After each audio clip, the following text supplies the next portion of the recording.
Hello again from my front porch.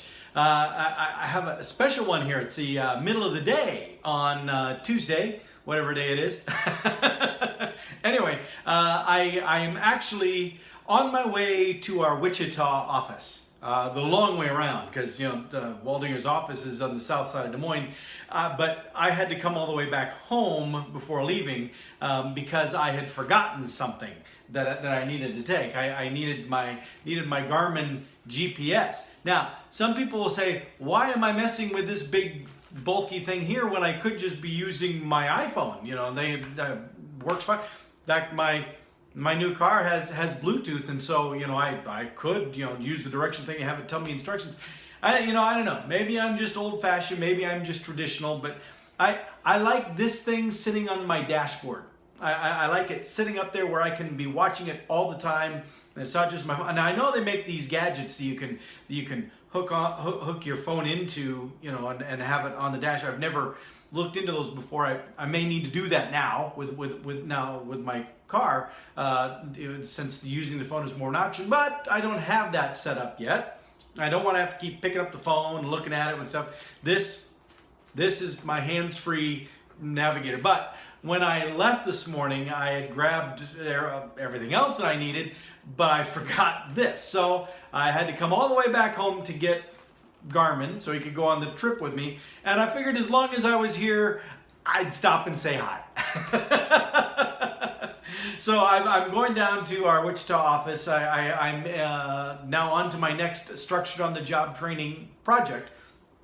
You've all heard a great deal about the one that I did for the project managers, but now I've moved on to one that I'm developing, this new one for the foreman, for our construction foreman, for new foremen that join our company, or that get put into that role for the first time, putting together some kind of training that helps support those individuals. And so the way that I approach developing this kind of program is the very first thing is lots and lots of interviews, lots and lots of discussions. And so I'm going down there to meet with foremen, to meet with general foremen or superintendents as they're sometimes called, to meet with project managers, to meet with those in leadership, all talking about what makes a good foreman. What really goes into making a good foreman? What kind of information do they really need to know?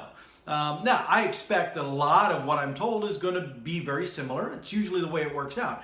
But what's interesting are the things that are not similar, or the slight variations of things, where this one talks about this topic and this one talks about the same topic, but they have kind of a different spin, different way of looking at it.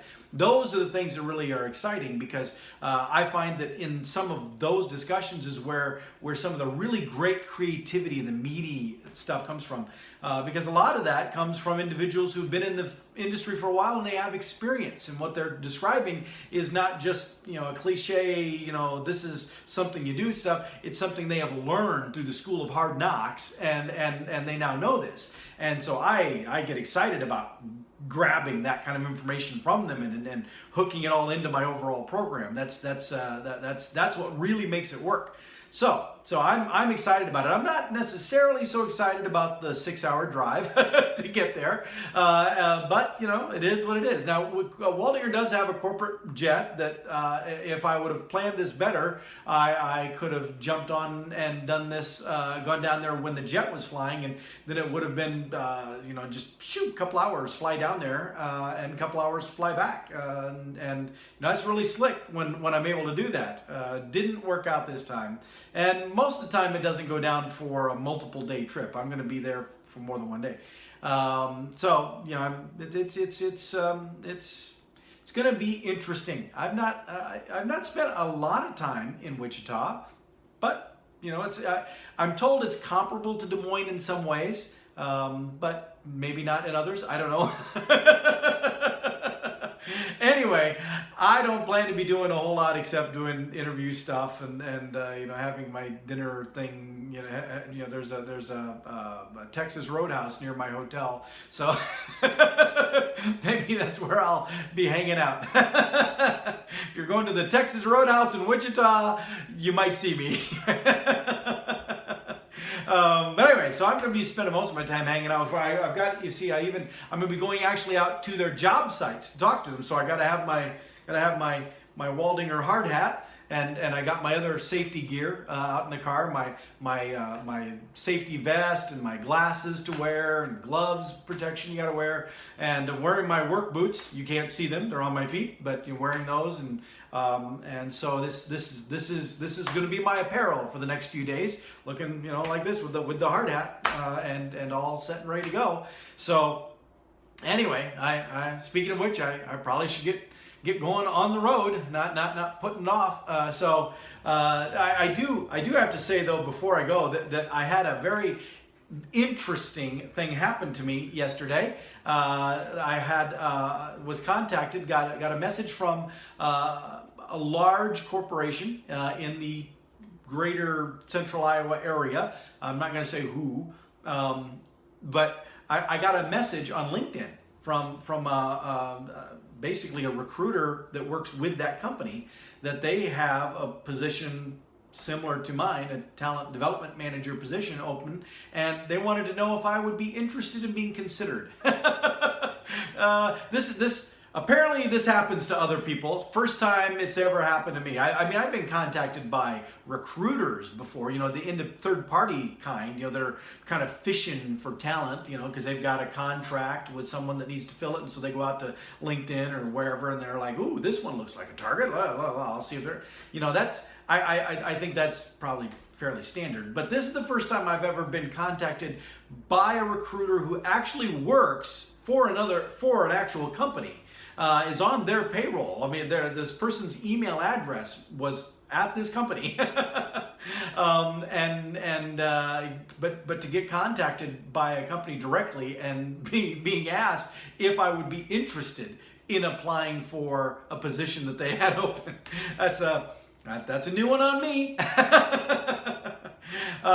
Just before there's any question, I don't plan to pursue the opportunity, mostly because not because I have anything against the company or the opportunity, but because I feel really good about where I'm at Waldinger. I have no complaints, and I tell people I've been in enough bad employment situations that I know when I should appreciate a really good one, and I'm in a really good one right now. And in fact, all of this stuff I'm doing with the structure on the job training, not at Waldinger, but the external stuff, the presentations, the magazine articles, the book, all of that stuff, all of that is a direct result of what Waldinger allows me to do, of the fact that they have let me build these structure on the job training programs. They give me the flexibility to do that, and I feel so much support from the organization and my boss. He's a great guy. I really, really appreciate working for him. And the people I get to work with, they're fantastic. I mean, I literally have no complaints about my job. And you can't say that very often. And so, it's not that I would never, ever consider. I mean, I'd be stupid to say, oh, no, I'm not even listening to, no. I mean, that's not really smart. But it would have to be a whopper of an opportunity to be able to lure me away from what I already know is a fantastic job that I currently have. So I'm not doing that, but I just thought it was interesting, and I shared the information with my boss. I told him that I had the contact, and there was nothing foreign to him. He's spent most of his life in the safety side of business, and apparently those individuals are always in demand, and so he's fairly used to getting headhunters reaching out to him directly or trying to steal away people that work for him. And apparently that's fairly common. So his observation was, he just kind of shook his head and said, yep, the more you get out there and the more visibility you have, the more we're going to have to deal with this kind of thing. The more you're going to get this kind of stuff. It's just going to happen. I just know it will. And it's like, well, okay, I'm glad he has such confidence with that, because for me, this is new territory. So anyway, I have no plans of making any kind of transition. I made sure to assure him of that too. Although I am coming up on my 3-year anniversary of Waldinger, coming up literally the first year of February is my 3-year anniversary, and maybe I should let him dangle on the hook for a while. No, I don't need to play those kind of games with my boss, because he's been very good to me, and I'm sure will continue to be. So I'm not worried about that at all. All right, well, I need to get going, not only because I don't want to be on the road too much when it's dark, but also because I think I'm already doing the math that I'm probably going to be hitting Kansas City at this point, maybe at the start of the rush hour time there. And that's not, I hate going through Kansas City at rush hour time. It's not that it's overly complicated getting through Kansas City, but with traffic, and idiots and stuff, it's like don't really care for that. That's why Des Moines is the largest city I think I could live in. Although I used to say that, I grew up in Carroll, and I used to say, well, Carroll's big enough for me. And then when I first went to Ames to go to Iowa State, I was like, oh, this town is so big, I wouldn't want to live anywhere bigger than this. And of course now I live in Des Moines. And I'm saying I never want to live anywhere bigger than this. Okay, well, I do. I got to get going. But it's a nice little chat here on the front porch. Thanks for joining me. I got to finish getting my gear together and hitting the road. I will see you next time from my front porch.